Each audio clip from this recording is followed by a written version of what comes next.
proses fotosintesis, di mana proses fotosintesis terbagi menjadi dua, reaksi terang dan reaksi gelap. Sebelum kita masuk ke reaksi terang dan reaksi gelap, kita perlu ketahui dulu, apa sih fotosintesis? Nah, fotosintesis adalah proses menghasilkan karbohidrat dari bahan karbon dioksida dan air, di mana proses ini membutuhkan cahaya sebagai sumber energi untuk menghasilkan karbohidrat tadi. Nah, dalam proses fotosintesis terbagi menjadi dua tahap, reaksi terang dan reaksi gelap, di mana reaksi terang terjadi pada granas kloroplas, sedangkan reaksi gelap terjadi pada skroma kloroplas. Kita masuk ke reaksi terang dalam fotosintesis. Dikatakan reaksi terang karena reaksi ini berjalan jika ada matahari. Nah, reaksi terang terbagi lagi menjadi dua, reaksi non-siklik dan reaksi siklik.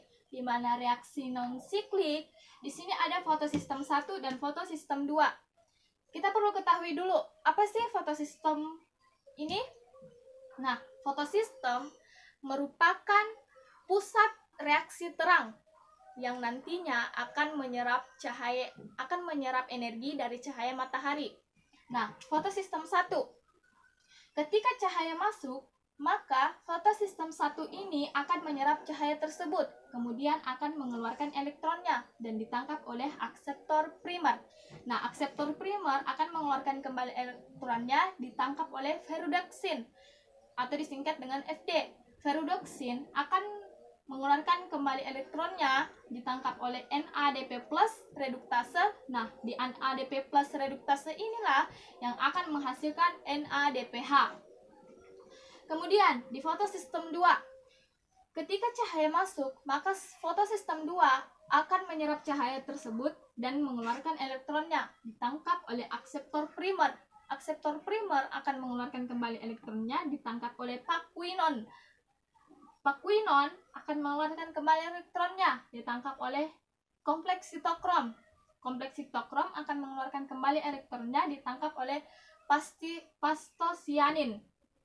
Nah, ketika fotosistem 1 dan fotosistem 2 melepaskan elektronnya, maka mereka akan kekurangan elektron. Dan fotosistem 1 kekurangan elektron, maka plastosianin inilah yang akan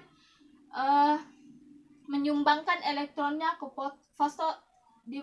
fotosistem 1 supaya fotosistem 1 tidak kekurangan elektron lagi. Nah, bagaimana dengan fotosistem 2?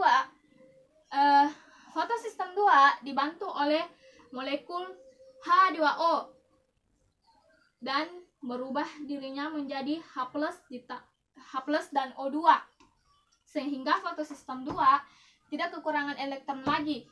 Nah, ketika fotosistem 2 melepaskan elektronnya, ditangkap oleh akseptor primer, pakuinon, kompleks sitokrom, dan plastosianin, akan terbentuklah ATP. Nah, ATP dan NADPH inilah yang akan digunakan dalam reaksi gelap. Kita ke reaksi siklik, di mana reaksi siklik ini ada fotosistem 1, ketika cahaya masuk, maka fotosistem 1 ini akan menyerap cahaya tersebut dan akan mengeluarkan elektronnya dan ditangkap oleh akseptor primer.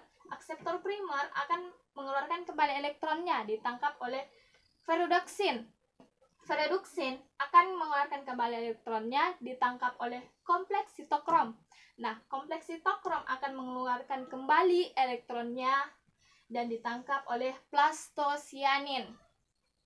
Plastosianin mengeluarkan kembali elektronnya dan kembali ke fotosistem 1. Begitu seterusnya.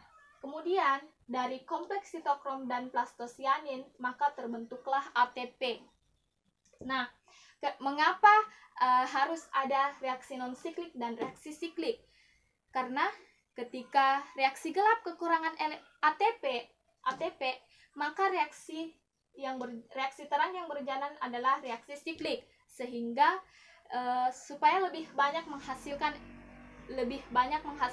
ATP, sehingga reaksi gelap tidak kekurangan ATP lagi.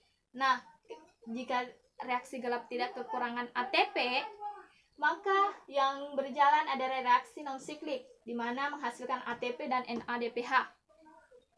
Di reaksi terang, tidak hanya menghasilkan ATP dan NADPH, tetapi juga melepaskan molekul O2 dari pemecahan dari H2O atau air. Baiklah, saya akan melanjutkan di reaksi gelap, di mana reaksi gelap ini, reaksi gelap atau siklus Calvin merupakan proses pengubahan karbon dioksida dan komponen lainnya menjadi gliseraldehida 3-fosfat yang akan diolah menjadi glukosa. Seperti yang saya jelaskan tadi, bahwa dalam fotosintesis terbagi menjadi dua tahap, yaitu yaitu reaksi terang dan reaksi gelap, di mana reaksi gelap menghasilkan ATP dan NADPH, di mana ATP dan NADPH ini yang dihasilkan oleh reaksi terang digunakan dalam reaksi gelap untuk menghasilkan gliseraldehida 3-fosfat. Nah, di reaksi gelap atau siklus Calvin terjadi pada stroma kloroplas dan dibagi menjadi 3 tahap, yaitu tahap fiksasi, reduksi, dan tahap regenerasi.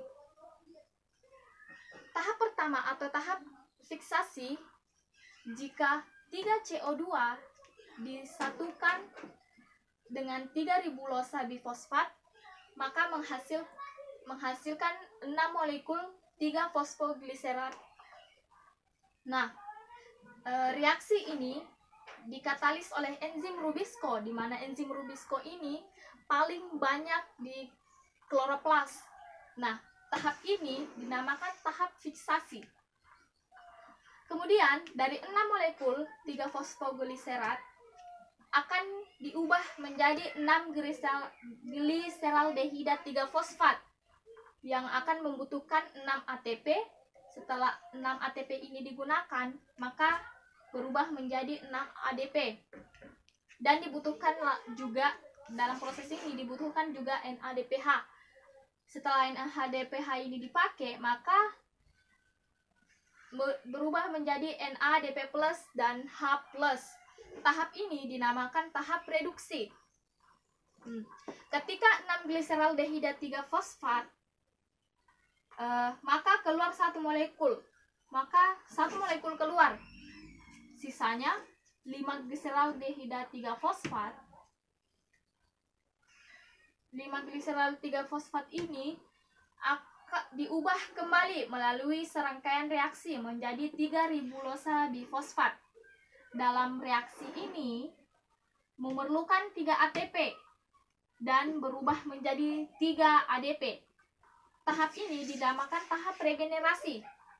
Nah, 1 molekul yang keluar tadi hasil dari sekali reaksi gelap.